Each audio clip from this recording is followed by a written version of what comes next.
A Corporación de Ribeira acordou a prórroga forzosa do SAF durante 9 meses.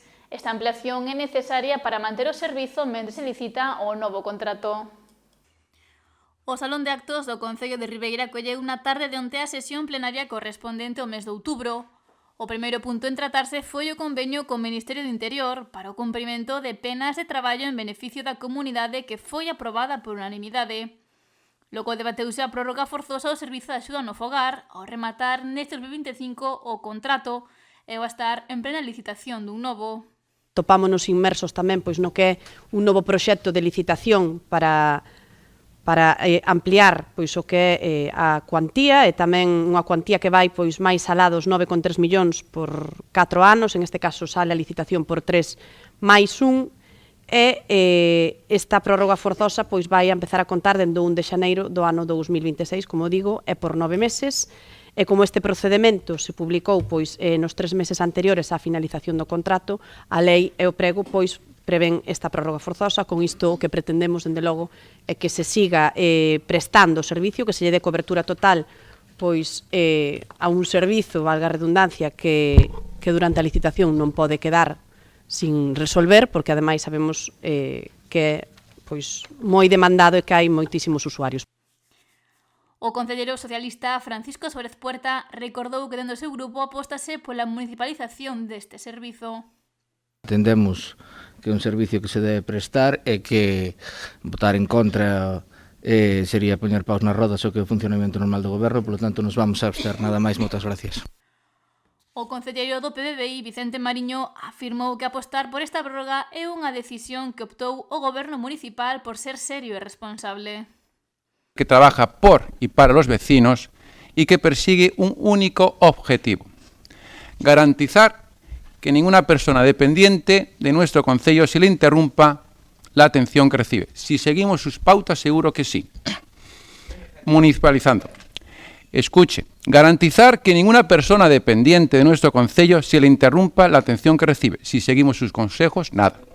Esto es saber señor gobernar. Puerta, aprenda, señores de la oposición, y en concreto usted, señor Suárez Puerta.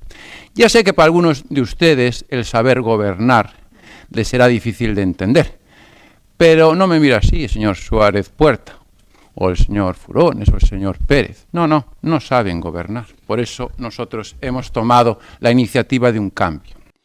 Na súa intervención, o edil nacionalista Luis Pérez Barral afirmou que o SAF é un servizo esencial para a veciñanza.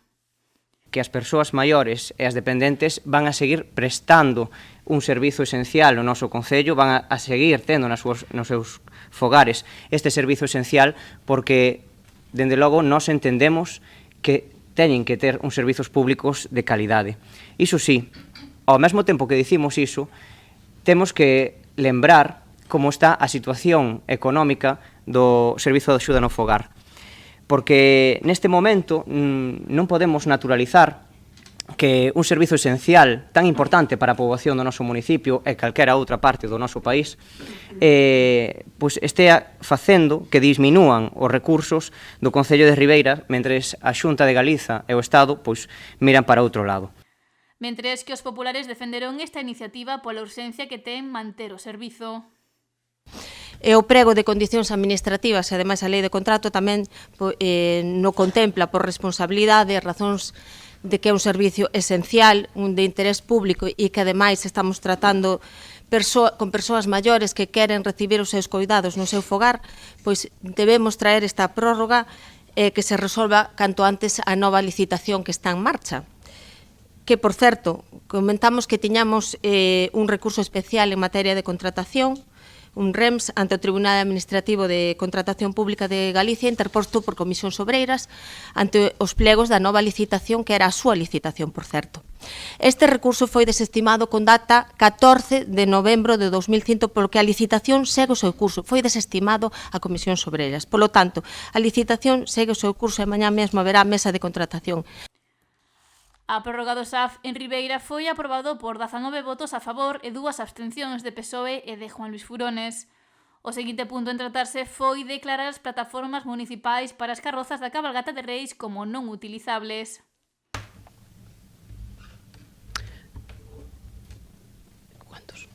19 Votos en contra? Ningún. Abstencións? 2. Queda aprobado por 18 votos a favor, e 2 abstencións. Pasamos ao punto número 5 para da declaración das plataformas municipais para carrozas da cabalgata de Reis como efectos non utilizables. Bueno, aquí se traen, pois, a través duns informes técnicos, unhas plataformas que eran de titularidade municipal que se utilizaban para levar as carrozas da cabalgata de Reis e que, polo tanto, pois, unha vez que se encontran, pois, polo tanto, hai que aprobar a súa innecesariedade para os servicios municipais e a desafectación destas plataformas que se viñan utilizando, como digo, para a montaxe de parte das carrozas e modificando a súa cualificación como bens de dominio público a bens de carácter patrimonial, en concreto, como efectos non utilizables. Grupos que desexen intervir. Señor Furones, ten a palabra.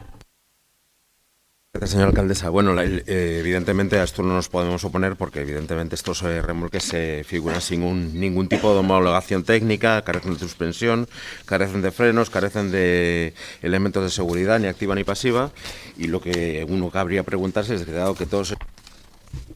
Señor Furones, señor Suárez Puerta. Ben, moitas gracias. Seguindo a línea do que acaba de decir o señor Furones, aclarar. A concelleira do PBBI, Herminia Pouso, apuntou que se traballou con dilixencia durante os seus anos no departamento para garantir a seguridade. O sea, benes móviles tampouco é nin o habitual nin o normal, senón se nos vamos a poñer tan estrictos habitualmente con este tipo de cousas, pois cando se cambia un ordenador neste concello tamén se pode chegar a entender como que ten que pasar por pleno, polo tanto me parece un pouco de exceso de celo, xa que hombre, non sei se o señor Mariño igual lle dá por protestar por algo, pero se non normal sería que isto por decreto da alcaldía xa se pudera sacar adiante, despois se fai unha exposición pública e listo. Nada máis, moitas gracias. Gracias, señor Suárez Puerta. Señora Pouso, ten a palabra. Moitas gracias, señora alcaldesa. Boa noite a todos e a todas. Ben, primeiramente, tal e como se expoñía aquí, sometemos a votación hoxe neste pleno a cambio de clasificación como bens de dominio público e pasalos a bens de carácter patrimonial con cas características de non utilizables, dado que estas carrozas non cumplen os requisitos nin contan ca homologación que exixe a normativa vixente para ser utilizadas. Polo tanto, para proceder a ese achatarramento, hai que facer previamente esa desafectación dos bens, logo expoñelo ao público, e logo si xa se poden destinar a chatarra e sacalos, bueno, pois en calquer procedimento no que incluso se lle poda sacar algún valor residual. Queda fora de toda dúbida que neste concello, señor Furones, sempre, e non o dubide, sempre se cumpleu cas normativas establecidas, sempre se fixeron os plans correspondentes de seguridade para todos os eventos que se celebraban, e máxime en todos, pero máxime, sorpréndeme que vostede poña isto en duda, tratándose dun evento tan sensible como é a Cabalgata de Reis, donde vostede se cree que algún goberno se atreve a cometer semejante irregularidade poñendo en cuestión a seguridade dos nenos. É usted un irresponsable no turno do uso da palabra. É o que lle teño que dicir. Leva, sabe vostede que fai, non está vostede no turno da palabra, por favor, e faga favor e respete o meu turno de intervención. É vostede, como quen di, un recén chegado. E lle teño que dicir que O punto foi aprobado por unanimidade.